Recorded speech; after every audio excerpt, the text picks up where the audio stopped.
नमस्कार दोस्तों, आज के इस वीडियो में हम करवा चौथ की जो पौराणिक व्रत कथा है उसको सुनेंगे। दोस्तों, करवा चौथ इस बार 24 अक्टूबर रविवार के दिन पड़ रही है।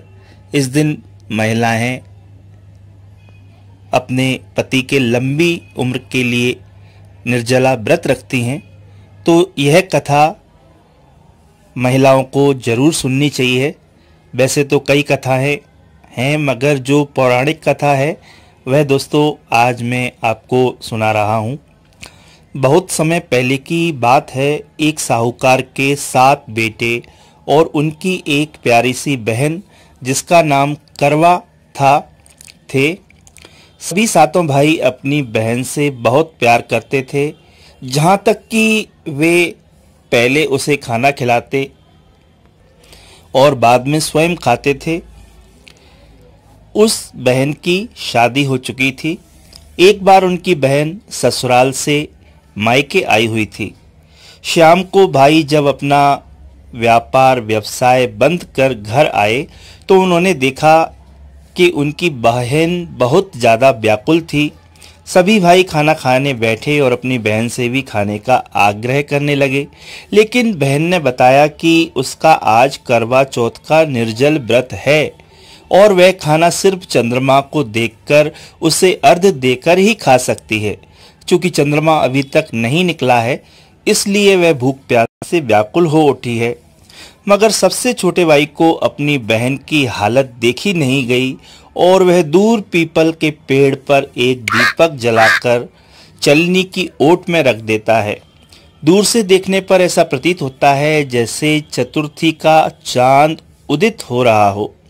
उसके बाद भाई अपनी बहन को बताता है कि चांद निकल आया है, तुम उसे अर्घ्य देने के बाद भोजन कर सकती हो। वह खुशी के मारे सीढ़ियों पर चढ़कर चांद को देखती है, उसे अर्घ्य देकर खाना खाने को बैठ जाती है। वह पहला टुकड़ा मुंह में डालती है तो उसे छींक आ जाती है, दूसरा टुकड़ा डालती है तो उसमें बाल निकल आता है और जैसे ही तीसरा टुकड़ा मुंह में डालने की कोशिश करती है तो उसके पति की मृत्यु का समाचार उसे मिलता है। वह बौखला जाती है। उसकी भाभी उसे सच्चाई से अवगत कराती है कि उसके साथ ऐसा क्यों हुआ। करवा चौथ का व्रत गलत तरीके से टूटने के कारण देवता उससे नाराज हो गए हैं और उन्होंने ऐसा किया है। सच्चाई जानने के बाद करवा निश्चित करती है कि वह अपने पति का अंतिम संस्कार नहीं होने देगी और अपने सतीत्व से उन्हें पुनर्जीवन दिलाकर रहेगी।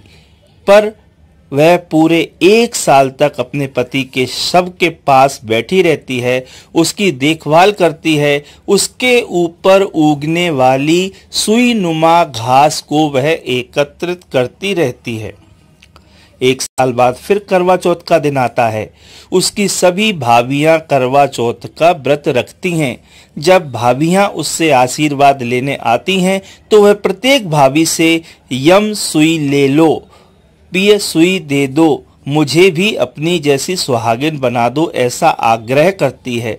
लेकिन हर बार भाभी उसे अगली भाभी से आग्रह करने का कहकर चली जाती है। इस प्रकार जब 6वें नंबर की भाभी आती है तो करवा उससे भी यही बात दोहराती है। यह भाभी उसे बताती है कि चूंकि सबसे छोटे भाई की वजह से उसका व्रत टूटा था, अतः उसकी पत्नी ही शक्ति है कि वह तुम्हारे पति को दोबारा जीवित कर सकती है। इसलिए जब वह आए तो तुम उसे पकड़ लेना और जब तक वह तुम्हारे पति को जिंदा न कर दे उसे नहीं छोड़ना। ऐसा कहकर वह चली जाती है और सबसे आखिरी में आती है छोटी भाभी। करवा उससे भी सुहागिन बनने का आग्रह करती है, लेकिन वह टाल मटोल करने लगती है। इसे देखकर करवा उन्हें जोर से पकड़ लेती है और अपने सुहाग को जिंदा करने के लिए कहती है। भाभी उससे छुड़ाने के लिए उसे नोचती है, खसोटती है, लेकिन करवा उसे नहीं छोड़ती। अंत में उसकी तपस्या को देख भाभी पसीज जाती है और अपनी छोटी उंगली को चीरकर उसमें से अमृत करवा का पति तुरंत श्री गणेश कहता हुआ उठ बैठता है। इस प्रकार प्रभु कृपा से उसकी छोटी भाभी के माध्यम से करवा को अपना सुहाग वापस मिल जाता है। हे श्री गणेश, माँ गौरी, जिस प्रकार करवा को चिर सुहागन का वरदान आपसे मिला है वैसा ही सब सुहागिनों को मिले। तो अगर आपको यह करवा चौथ की व्रत कथा अच्छी लगी हो तो चैनल को लाइक जरूर करें। Bye bye.